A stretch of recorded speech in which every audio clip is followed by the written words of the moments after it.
For generations, Australian agriculture has been central to Australia's prosperity. It's our vision that it remains this way into the future.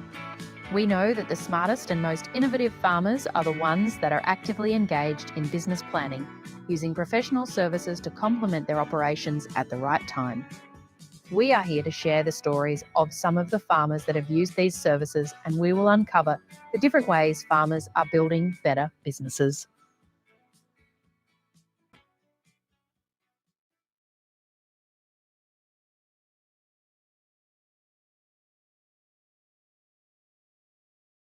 And welcome to the Department of Primary Industries Smart Farm Business Webinar Series.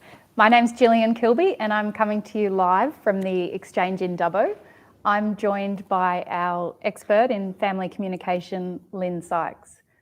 We'd like to acknowledge the traditional owners of the land on which we meet today, the Wiradjuri people, and we'd like to pay our respects to elders past, present and emerging. We extend that respect to all Indigenous people watching online today. And we'd also like to encourage you to drop the name of the traditional lands on which you're joining us from in the chat box if you'd like. As I mentioned, we're here with Lyn Sykes in Dubbo as part of a webinar series, and this is the second in a 6-part series. And our focus today is family communication.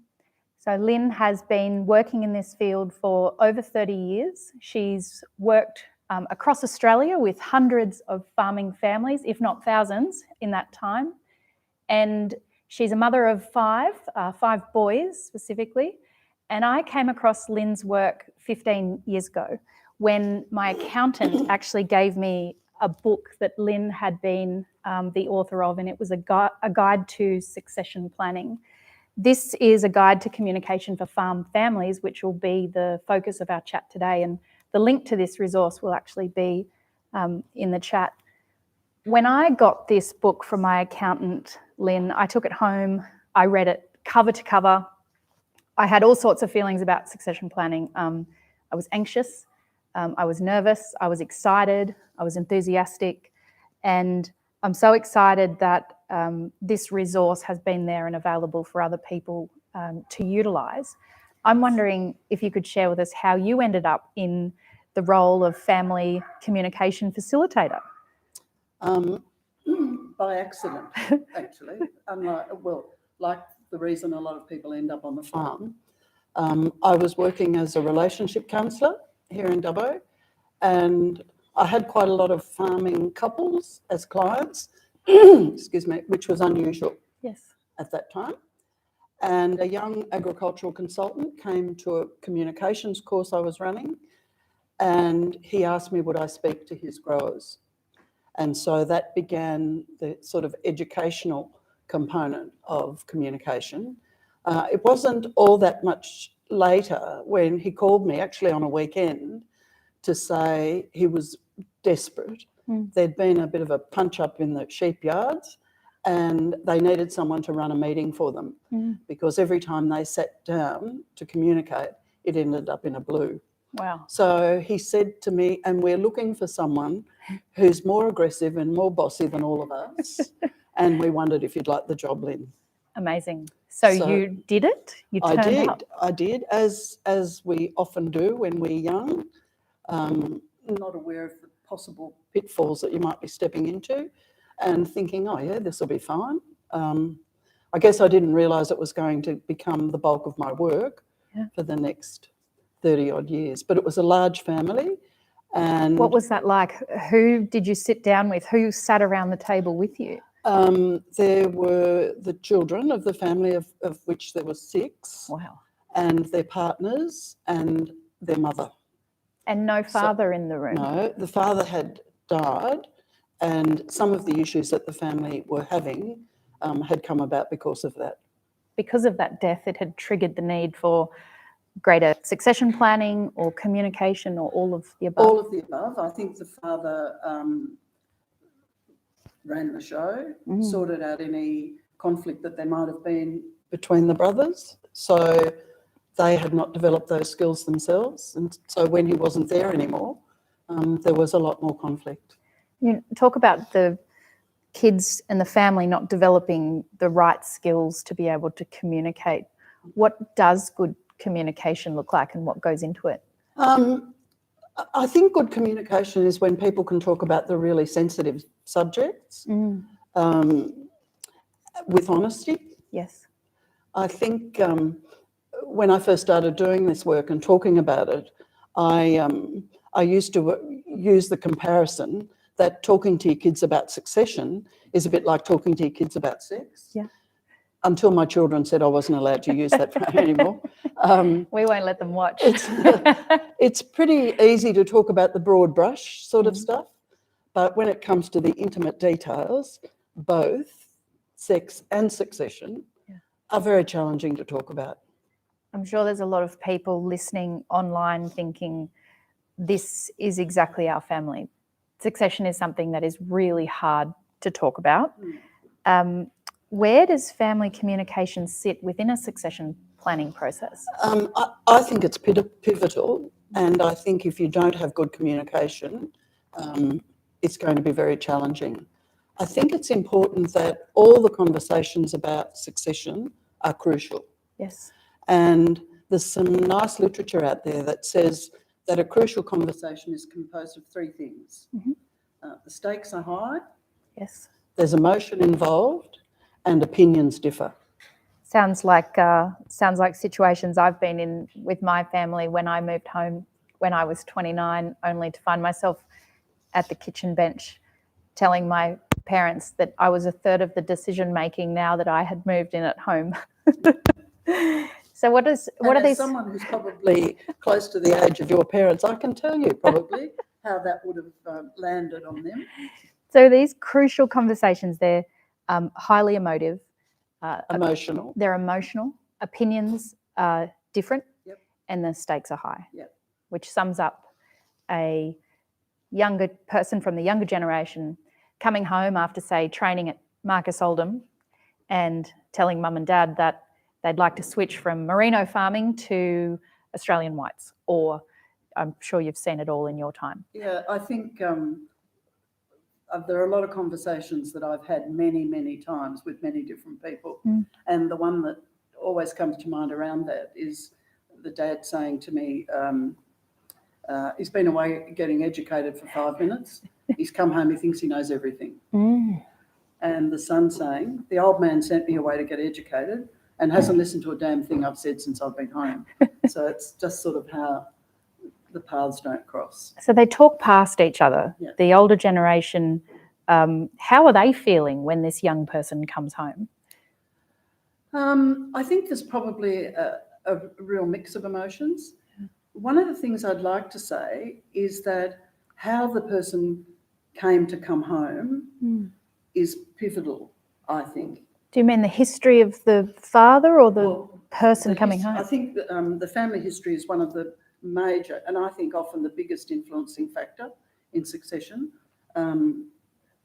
Equally probably with communication, the self-esteem of the people involved, and the generation that there are the four things that will influence succession. But I think a lot of people return to work in a family business, and I've been told often by older people, well, we didn't invite them. They just lobbed.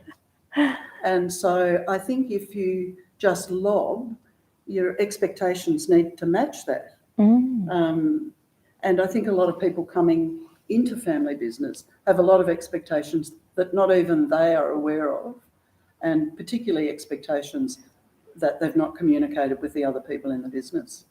It's interesting. I'm interested to unpack what you said about the four reasons people are hesitant to come to the table to communicate. You mentioned one was the history of the parents who are at the table. So family history, yeah. What does that mean? That there was... Well, frequently I will be in a meeting and the very first thing I do is get a pictorial family history on the board. And it's astounding how often the person who is the oldest person in the room is at the same age that their father might have been when if they did come to the table or if they died. There's a lot of history that people are not even conscious of, and they find themselves doing exactly the same thing at the same age that their parents did. despite the fact that they may well have said for many years, I will never do to my children what my father did to me. Wow. But frequently, that's exactly what happens. That really resonates for me because I've heard family stories passed down through my father of how succession planning went, not just through my father, but through his uncles. Yeah. And so when you do the family tree, you're not just putting mum and dad who are in the room, you're putting the grandparents and the siblings. I used to put one generation above the oldest people in the room. Yes. And I always included the in-laws' families as well. Oh, wow. Because there are influencing factors outside the family that are resident on the property that are actually having an influence, whether it's conscious or subconscious. Interesting. So that means that when we look at what reasons people have that hinder communication, one is history, and you mentioned there were three more.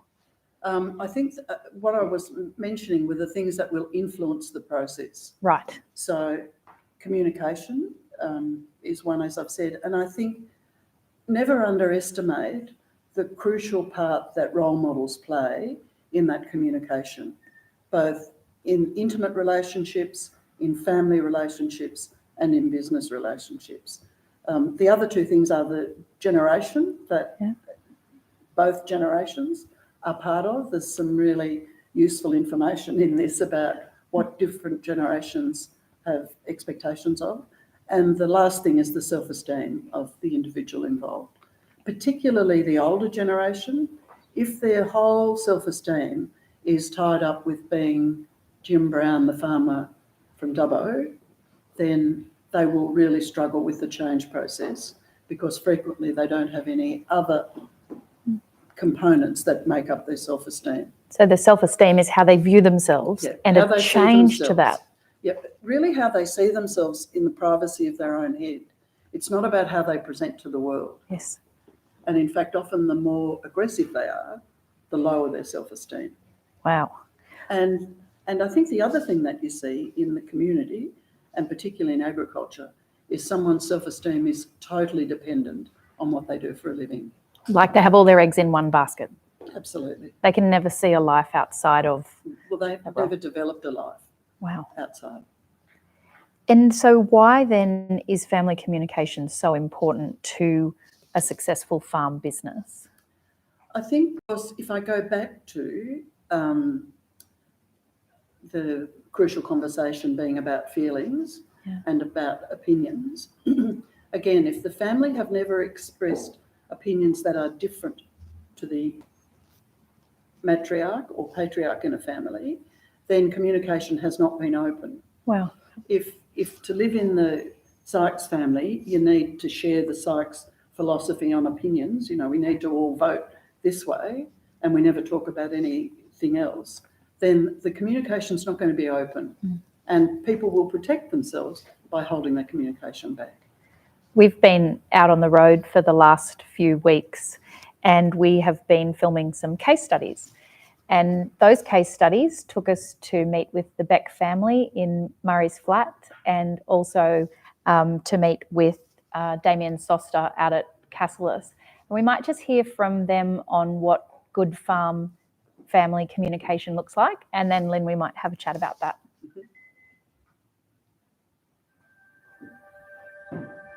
So what does good communication in the family look like? Well, I can tell you I wasn't very good at it when we started. I think I've improved a bit. I think the good thing has been that our son-in-laws and daughter-in-law have been so willing to engage in it. That's made it easier because then my daughters and my son could openly bring them in and they've all been interested to have a look at it and to have an input. And I think because we've got that honesty out there and the kids know where we're going, no one sort of minds asking the questions now or talking about it. A lot of farming families quite often hear dad or mum doesn't want to talk about what's going on. I've never felt like that. So I think that facilitates good communication as well. Having done some communication at UTS for a couple of years, it comes in very, very different formats, and I think what it can be when it comes to talking about future in an intimate family setup, I think there can be silos. And everybody's got their own idea, everybody's got their own opinion. Some will talk, some won't talk, some will share it. For us, it generally has been pretty good, but most definitely before we embarked on this process, there was some silos developing and there was some walking on eggshells. I suppose I was withholding information, and so I was as guilty as anybody else in it, and that then there were subjects that were taboo, couldn't be talked about. I think what we did to make the communication open between everybody, it certainly was a process. We had some extremely difficult Zoom meetings, and we did 2 days in Wagga with 2 facilitators glaring down the 8 of us all sitting around the table. And really, once you've got the open communication, everything else is solvable. Family communication to me is literally the word communication. I think too many farms, we all, whether it's families as in siblings or whatever, tend to have the roles and take off first thing in the morning and disappear in the paddock and not communicate regularly enough. It's having those weekly meetings, those daily meetings if it needs be, and sitting down and communicating what needs to be done strategically as well as day to day. When it comes to succession and who's where and what and how, it just, communication is the word. It's got to be done in all different areas, daily, weekly, monthly, yearly. I mean, I think every second family farm I know, including ourselves, it's kind of like everyone takes their roles and doesn't want to talk about the nitty gritty, and unless it's talked about, no one wins at the end.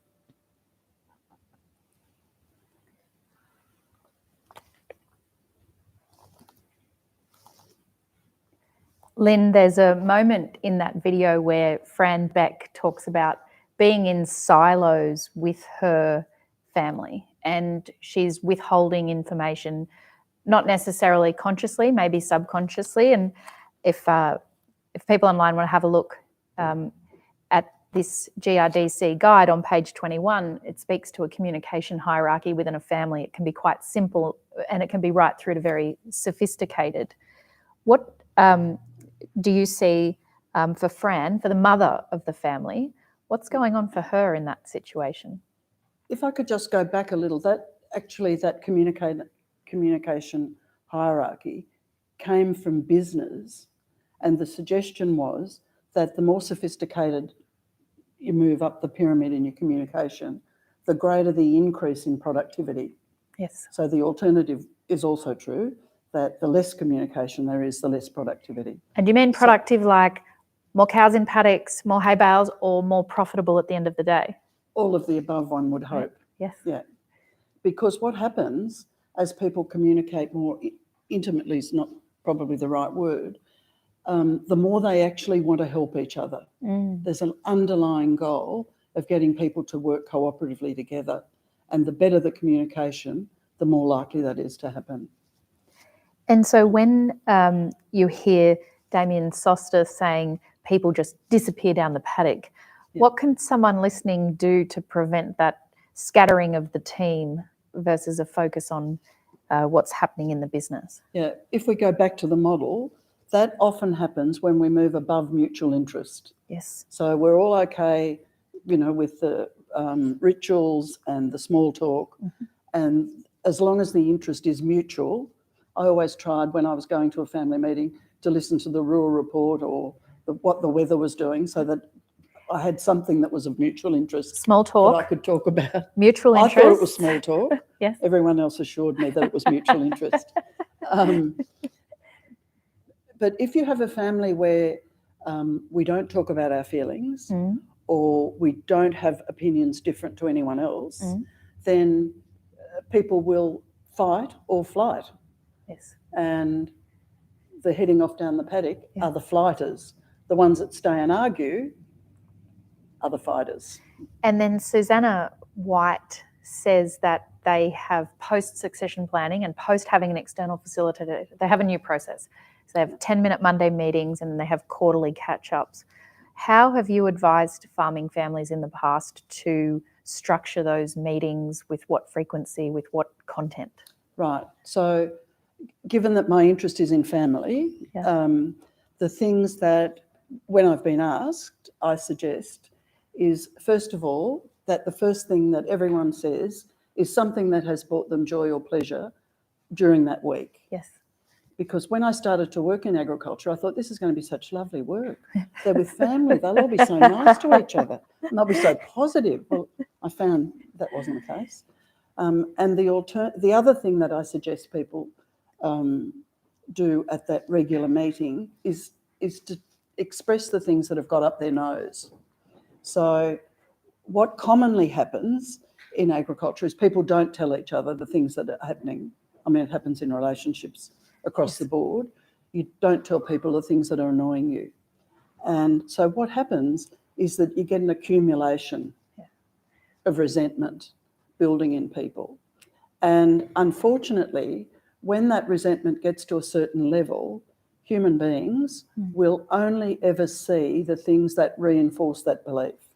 So if I decide that you're a gold digging, hectare hunting young woman, I will ignore anything that happens that might challenge that opinion, and I will grasp anything that I see that reinforces that belief.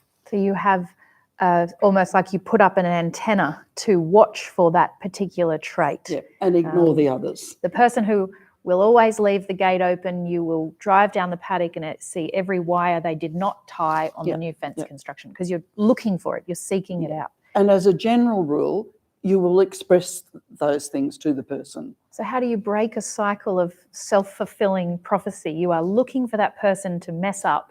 How do you break that habit? Well, you start. I had an elderly woman. I was chatting to at a conference, and someone asked me, "How do you make sure? Now, how do you manage daughters-in-law?" And at that point, I didn't have any daughters-in-law, and I said, "Oh, well, I can't tell you really." And the older woman said, "I can tell you, my dear. You look for the things you like. You won't have to look for the things that you don't like, because they'll be obvious immediately." You need to look for the things you like. And I find that, I've been on a few tours of late. The people who you don't want to sit near on the bus, they jump out at you very quickly. So you have to look for the ones you want to. That's a hard thing to do when you are working in a family business structure. This doesn't happen in the real business world. At 5 p.m, everyone goes home and debriefs work. They don't debrief with the person they work with often. I think it does happen in the workforce generally, that things get up your nose and you don't express them and they accumulate. I think one of the difficulties for people in agriculture is that they don't discuss having boundaries. And so everything just becomes more about the business. And frequently I've heard non-farming children say when they return for occasions how left out they feel, because the conversation is all about the farm and they're not part of that. And there's no boundaries to say we're not talking about this weekend. I think unless there is someone in the family, and my observation is that it would usually be the mother says, "This is a family occasion, we're not talking about farming." And even then, they sort of creep back. Some of these issues, like setting boundaries and letting things that get up your nose fester without speaking about them, they sound like issues that were probably around 30 years ago.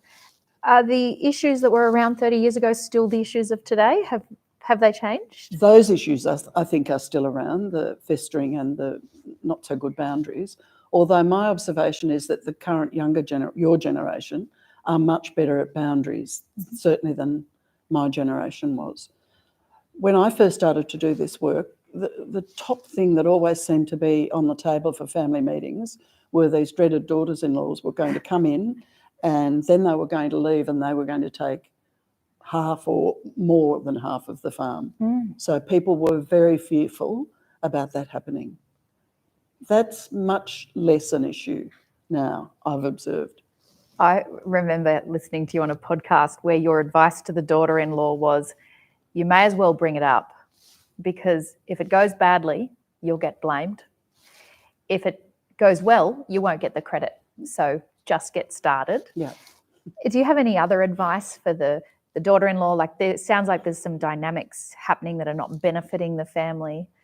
Yeah, I think I need to say I wouldn't actually say that in a family meeting, No. but I get lots of phone calls still actually Yeah. from daughters-in-law, and I regularly say that if you want it to get rolling, bring it up. Just don't expect to be popular as a result of that, even with your own partner, let alone your parents-in-law. What's the least helpful dynamic when you have the daughter-in-law, or the on-farm children and the parents? What's the least helpful dynamic? I think, going back the other way, I think the most helpful dynamic when you come into any situation is to try and assess how these people like to be shown respect, and to do that, whatever it is. I think within many of the unhelpful dynamics start long before there's any in-laws, long before, like if it's a couple who are farming together when their children are quite small. By the time they become adults, what I see as the least helpful dynamic is if you and I, if I'm your mother-in-law, you're my daughter-in-law, and your husband, my son, is there, and you have concerns about me, you talk to him, not me. You go to bed at night and your head hits the pillow and you have this chat about what's going on in the family farm. Yeah, and can you believe she did that? And she said this to me. And I mean, one of the classic things that astounded me in the beginning was how much young women were criticised for the way they pegged their washing on the line. Oh. That was new to me. Wow. There's a whole series of things you need. Match the pegs and... You need higher hedges so no one can see. You know, all sorts of things that I was thinking, in my judgmental self, I thought, who gives a rat's? Yeah. Like, so how do you surely there's break that something... dynamic? I'm I going think to the partner. You need to expose it, first of all. And I think if you're in a triangle, if there's anyone watching this or in this room that don't communicate in triangles, they should answer that question, because what I see is the damage that communication in triangles does. Every time you talk to someone else about a concern you have with me, you escalate the dispute. So what people need to do is they need to learn the skills to encourage you to talk to the person who's concerned. To talk directly to you. And not to do that for you. Is that something that people can learn independently, or is it something that we bring in a facilitator for? I mean, I think it's a simple thing, and it happens across the community that people don't talk to the person that they're cross with; they talk to someone else.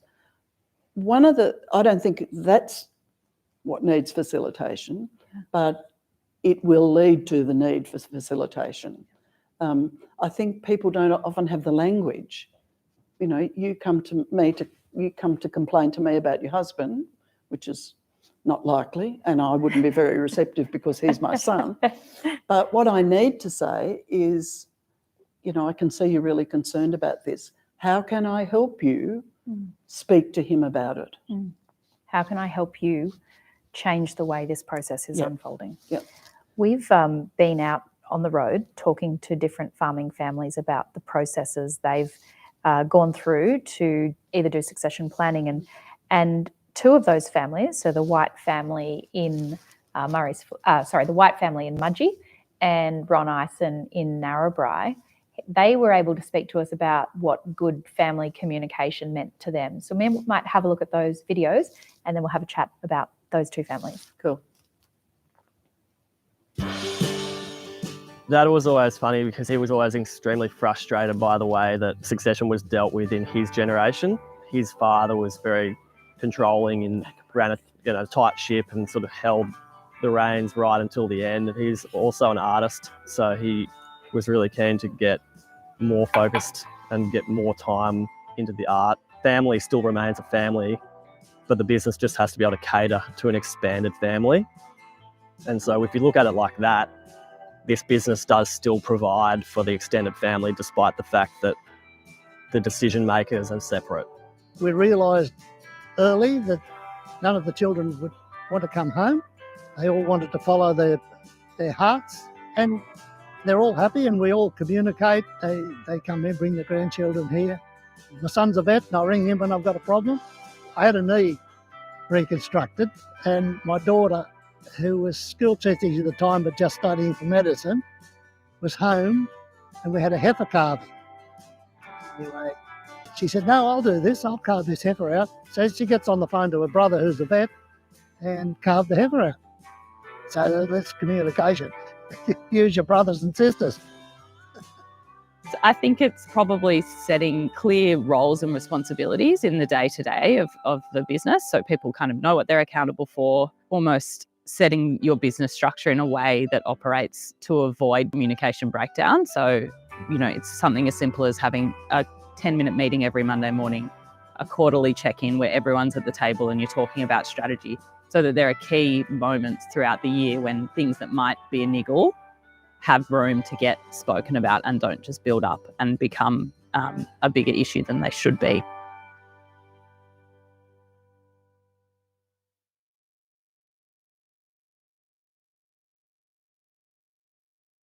First part of the case study, how Jack White had a family history where there was frustration when his father came home and how the succession planning process was handled. History is one thing that prevents open family communication, which we've discussed already. What advice do you have for the next generation that's coming home, the young people who are looking to come home on the farm? I think giving advice is not really my thing, given that, my role is to help families come to a point where they agree, not to tell them how to do that. But what I would encourage people to do is to be realistic. I think many people move into a family business and they're not realistic. So I think observe the communication. Observe, if it is your parents, observe how they communicate with each other and see if they're on the same page. And this person coming home would have very intimate knowledge. It's not like doing a job interview and trying to assess if your new boss and your new team will have these communication skills. You have been in that family your whole life. Yeah, sometimes you don't have a framework, though, to make an assessment, and that's why that communication hierarchy is so helpful. Yes. So look at the family. Do we communicate about opinions? Do we talk about our feelings? I think you can tick off the others, they probably do. So first of all, look realistically at the communication. Look realistically at the numbers. If I haven't provided for my own retirement and the numbers are not looking good in the business, then why would I even start on a succession planning process? How often did you step into the room and find out that the returning generation did not have access to see the numbers? Less so probably in the last 10 years. Right. And depending on the older people in the family, often people are very secretive about that. I think one of the reasons that I first ended up doing this work is that young people were really happy because I always asked the older people what was in their will. And no one was ever courageous enough to ask that. And the older people were really happy because I asked the younger people what would happen if they got divorced. Oh, wow. So they were two pretty pivotal questions. And in family meetings, there is a point where I used to say, really sorry, but mum and dad are not with us anymore. They were killed yesterday in a motor vehicle accident. What are we going to be dealing with today? To assess how their children and their partners would actually go forward without the leadership from their parents. And the parents would be there to watch them parents unpack what they would do. Well, they get an opportunity to almost collapse time. And one of the things I was keen for the family to know was if succession was by a will, as it used to be and is less so, was that going to end up in the family court? Wow. Well, wasn't that interesting when we saw Ron Ison's kids? They established the kids weren't coming home on the farm. And he told that wonderful story. He's got the son who's a vet and the daughter's a doctor, and she comes home to the farm and a heifer is calving, and the doctor daughter is delivering the heifer with the son who's a vet on FaceTime. giving her directions. What happens when the kids aren't coming home? And I'm interested to know, is that a lonelier, harder journey? I've not had much involvement in that journey. Oh, they don't because call you. There's There's no punch-ups in the they don't look sheepyards. for me. I think, I mean, I must say it did cross my mind when I saw him telling that story, thinking, well, I wonder would they be so cooperative if one of them was going to get $10 million worth of assets and one was going to get $1 million worth of assets. Yes. I'm not sure they'd sort that out on a FaceTime. No. And that's the bottom line for many families. What advice do you have for the generation that do not have kids coming home on the farm, and they have to at some point make a decision? We spoke earlier about how self-esteem is a big part. They see themselves as a farmer, but one day they will be too old to farm. Yeah, I think in some ways the options are hard but easier. Yeah. You know, if no one wants to return, then you don't have to address the issue of equality or fairness. You don't have to address the issue of, has someone developed some equity in this business, even though we didn't talk about that? Has someone done that puts them in a different position to their siblings? A lot of the really hard family questions can be avoided. So, as I said, I haven't had a lot of experience, but I have worked with some families who bring their children in 10 years before they want to go, having decided that they do, and saying, well, we've set ourselves up, or we haven't, and you lot need to decide what happens next. Superannuation is a wonderful thing for succession planning. If the older generation have taken responsibility for setting up their security for where they're going to live and how they're going to be financed in advance, that makes a huge difference, obviously, unless they've done that by buying more land. So when you have a situation where a family has differing opinions and differing emotions, differing feelings, how do you work with that, or how should people viewing online approach that? I think that is actually really very difficult without someone outside involved, because we're actually experiencing the same situation, but the feelings that it might trigger for me might not only be different to you, but they might be the exact opposite. And I found when I was counselling, a lot of people who live and work in isolation are not good at expressing their feelings. They don't have the language. And so I found that I would often say, how do you feel about that? And they'd sort of look a bit blank. So my response was, is it closest to sad, angry or scared? Happy, sad, angry or scared? I didn't see many that happy was their problem, but I saw plenty that were scared, angry. It was a problem. This is a question that I've often wondered, is anger a masking feeling for something underneath? Often. And what would be underneath anger? Well, often it's fear or sadness. Frequently when I've been able to connect with, and I particularly notice it in older men, about how they're feeling about the whole process, they will, out of the blues, start crying, which absolutely sits the whole rest of the family absolutely on their butts.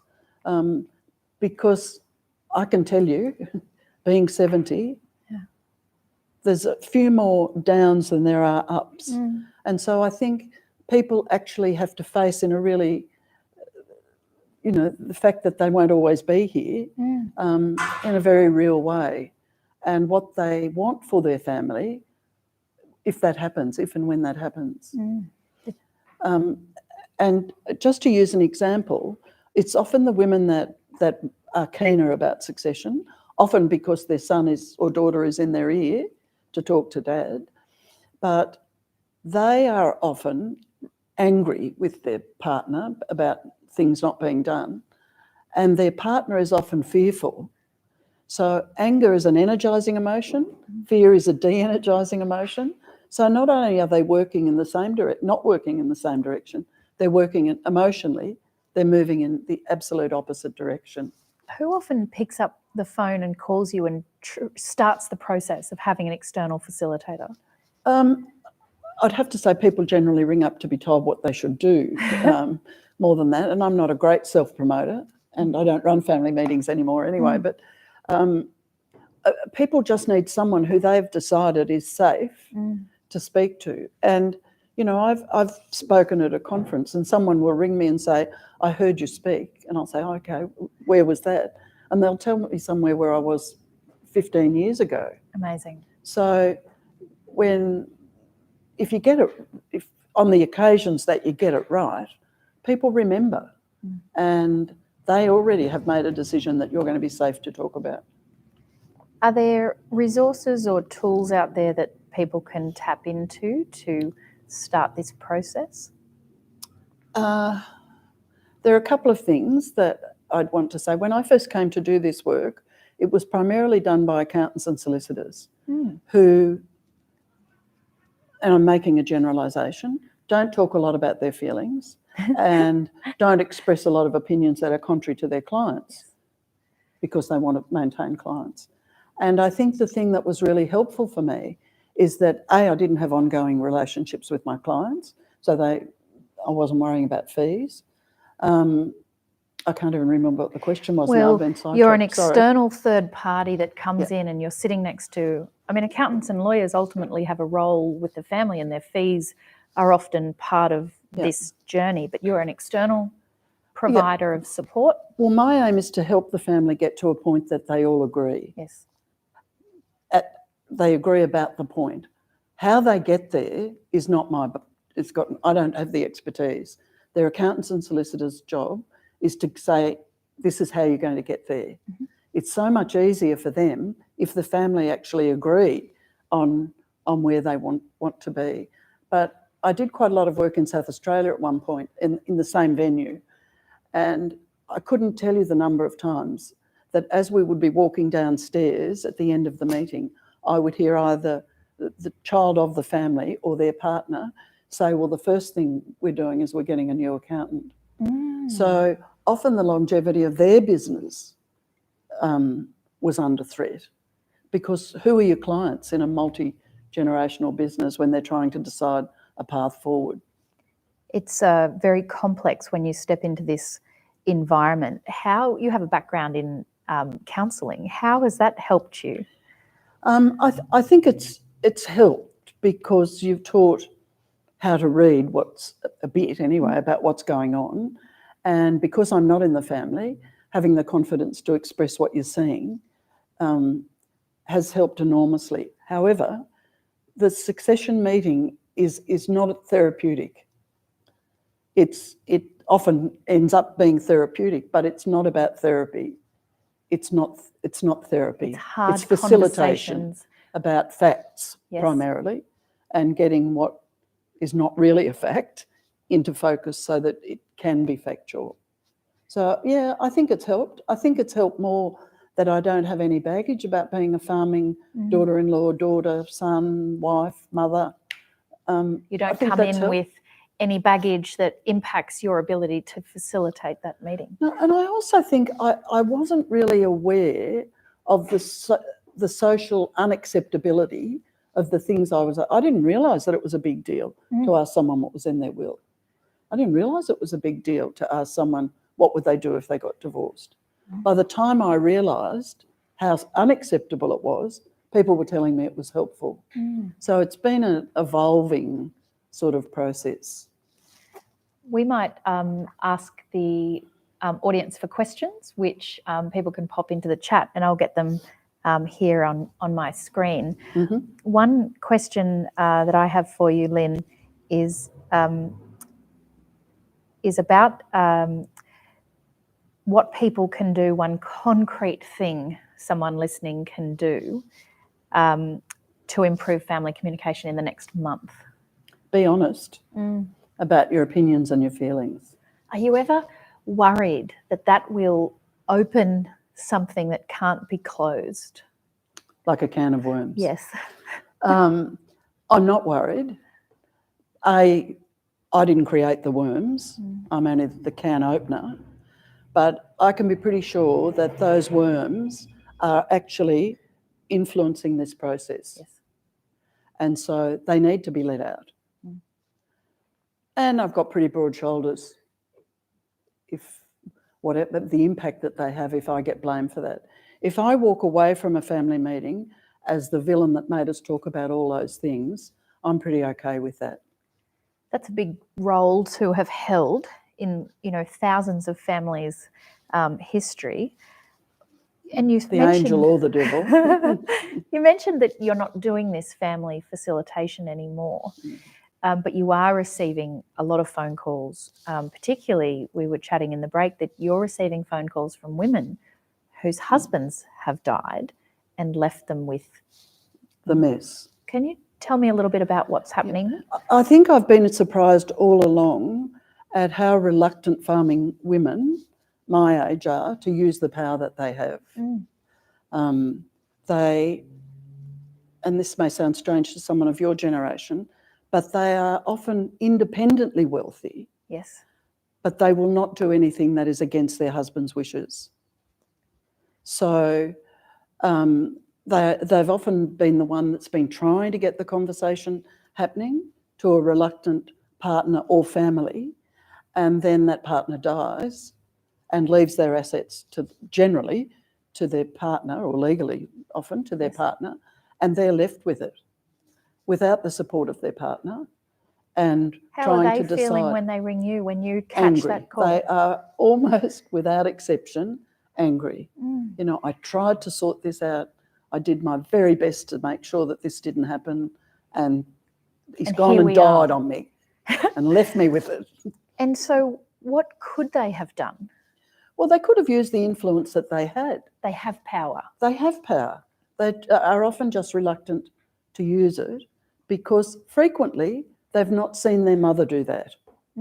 So the influence of role models is really profound in relationships, and therefore in how relationships move forward, which is one of the reasons that older women are often resentful of younger women who are more forthright with what they think and how they act. So there might even be a dynamic between the mother-in-law watching the strong opinions of the daughter-in-law and actually wishing that maybe I'm making assumptions here, but that she had that same power or ruthlessness. It'd be good if it was. I think what they see is a criticism of themselves. Oh, wow. So, I mean, I've had women say numerous times, older women, she wants my son home at 6 o'clock to help with the bathing and feeding. Well, no one ever helped me do that, so why can't she do it? I kept thinking, if you didn't have that help, wouldn't you want to facilitate that for your daughter or your daughter-in-law? But often that's not the case. Their frustration is actually about their own experience, not about what they're seeing. Well, I think that's the thing, that if your self-esteem is based on what you do, not who you are, then when someone does something different, it's often perceived as a criticism. So we only have two choices in criticism. We either attack or defend, and neither of those practices are very helpful in family communication or any communication. Not at all. I have a question here that's come in, and it is said, it's addressed to you, so that we're off to a good start. Lyn, I am a daughter-in-law. I've tried to avoid the triangulated communication with my in-laws, RE issues, but they refuse to hear anything I'm saying. How can we move forward without resentment? I think it's unlikely you can move forward without resentment. And I think your concern needs to be addressed to your partner. You know, if it's not looking good for your long-term future, fast forward 20 years, it's going to look a lot worse. So I would be saying, as I often do on the phone, trigger some action now. Would you go as far as calling a meeting, scheduling the date, booking the facilitator and inviting everyone? Do you approach it with, I'm thinking about this? I guess it depends if you're prepared to pay the facilitator if no one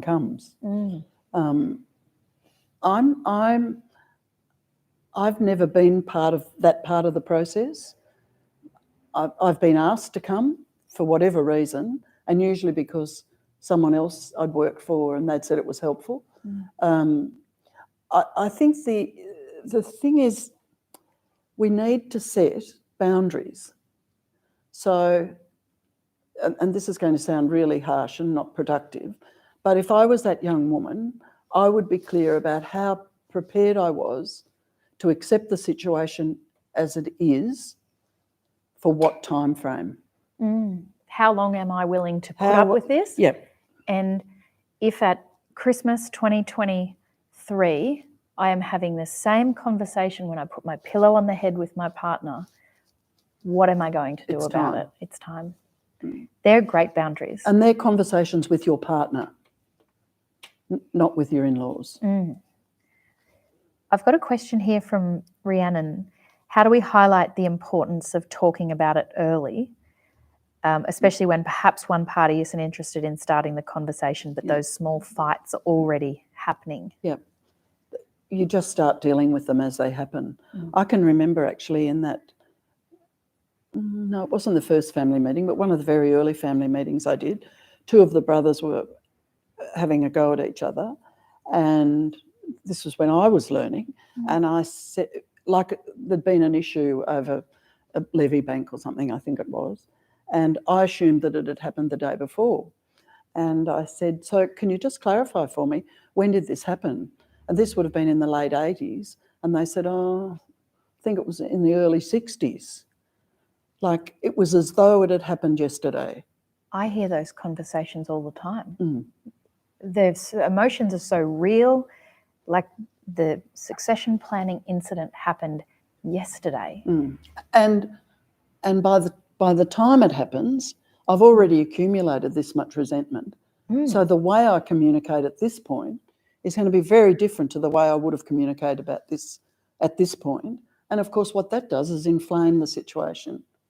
So in terms of getting some help in terms of facilitation, it needs to be someone who can sit comfortably with people crying, shouting, being fearful, being stuck, being in conflict. There's usually one person in every family who sits through all of that, like someone that's trusted to everyone. Well, there's usually someone that everyone comes to, and that's, if I get the sense that everyone's talking to someone, I will ask the question, who in this family is the person that everyone goes to complain? And when you're sitting in a room and someone asks a direct question, you've got no choice but to answer it.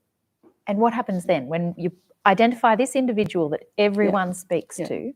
So I read somewhere just this morning, I think, that a good teacher doesn't tell, they encourage people where to look to find their own answers. So again, I'm not suggesting I'll be a good teacher. If you see my children late at night, you'd be convinced I'm not. But what I will say is that working for you? Is that working for this family? And generally they will be honest and say no. And then I ask them, well, so what might you do differently? That person at the centre, they play a critical role in the triangulation. They are the rescuer. That's their self-esteem is, I'm the person everyone comes to. So therefore I hold this passive aggressive power. That they are probably a little bit addicted to. Absolutely. So the rescuer, the person everyone goes to, is actually part of the problem. They're often the pivotal part of the problem. Yeah, and those they probably people don't know it. No, well, they think they're doing that, and what they say is, "Where would they be without me? Oh, I'm the glue. I'm the glue. I'm the glue, or I'm the meat in the sandwich." I'm glad I didn't tell you before this started that I'm sometimes the glue. Good.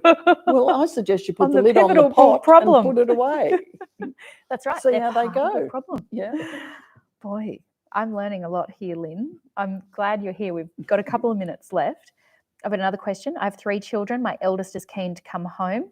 His expectation is that he will own the farm one day. My other 2 siblings are off farm. However, they might be keen to come back. When and where should the conversation start? I think the conversation has obviously already started. Mm. And I've actually run a family meeting where the children were like 12, 8 and 4. And I don't know till I get there generally. I opened the door and thought, oh, I hope I'm in the wrong room. But I wasn't. But when those children were treated like adults, it was amazing how much they acted like adults. If that were me and they were my children, I would be putting that question back to the child who thinks that this place is going to be his.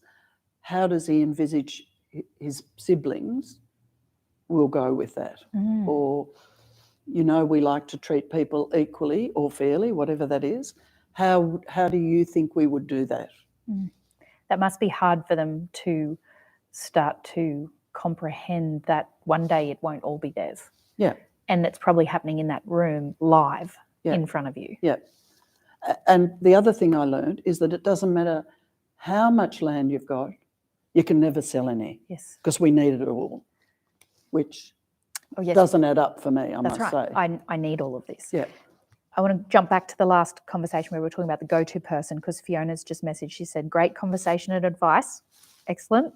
Does that person who is the go-to person, how does that person who's the go-to person not become the mediator? Yeah. How do they remove themselves? I've actually had this situation in my very own family. Yes. You think you're not doing all these things, but you actually are. And it was pointed out to me by a 13-year-old, I think at the time. Wow. Isn't this the stuff you tell people not to do? So what I said to them both was, I care about you both. You know that. I'm clear that me being involved is not helping. I'm happy to listen to you independently, but you need to understand I will not repeat that message to anyone else. I'll not broker the ongoing problem. So my aim is to have you be able to discuss this with each other, not through me. With each other, or would you like me to put you in touch with or find someone who can facilitate this conversation? It's interesting because people are reluctant to have a facilitator for a succession. Why do you think that meeting. is? Is that they're embarrassed about Oh, and I opening? think they're worried more about the money, actually. Oh, It's That's a very cost-sensitive market. is it? Mm. But what is the cost of not engaging in of having an external facilitator? What's the cost of not going through succession Well, planning? people don't think about that. They're only thinking about the immediate. But it could impact. be millions of dollars in, well, we're saying death, divorce, and dissatisfaction are the Yeah. three reasons for, Yeah. for splitting Someone up leaving. partnerships and Yeah. people leaving the farm. Yeah. I have another question that's just come in the last few minutes before we wrap up. Fiona, a second Fiona, how can we be better? How can we better empower young women if and when they enter the farming family operations? Should they have some modern type of buy-in? What can we do better? Again, I mean, giving advice is, and I have sons, Yes. but I often get asked about my daughter, whom I don't have. I would say maintain financial independence. Yes. Because when you don't have that, then your choices are limited. Mm. So make sure you do whatever you can to expand your own choices. And I think one of the wonderful things that COVID's done is given women opportunities to continue to work without leaving home. To be able to work remotely. Yeah. And what if they fall into the family business, but they fall into this low salary trap? Oh, but you get your house covered and we'd pay your groceries. I'm very clear about that because often I was dealing with families that had been in that trap for 20 or 30 years and I would go through and cost everything. Wow, So incredible. You're actually on a package and this is what the package is worth. And are you happy? Well, and is it fair? Does it translate to the marketplace? Yeah. Is it fair? Is it equal? And if it doesn't, then what are you going to do about it? Lyn, it's been so wonderful to sit here with you. I have more questions on my list, which we might answer and email out to everyone online. And you might email out. I will. I'll do it for you. I wanted to thank you for giving up your time to be here. We have had a wonderful day at the Exchange. The bell's ringing and telling us to wrap up. I'd like to thank everyone online for joining. We will make this recording available for you to share with families, friends, parents, daughter-in-laws and the like. We're also going live again with our third webinar in the series with the local land services. We'll be doing that from the Exchange in Narrabri this Thursday at 1 p.m. And if you haven't yet registered, the link will be in the chat. We look forward to seeing you then.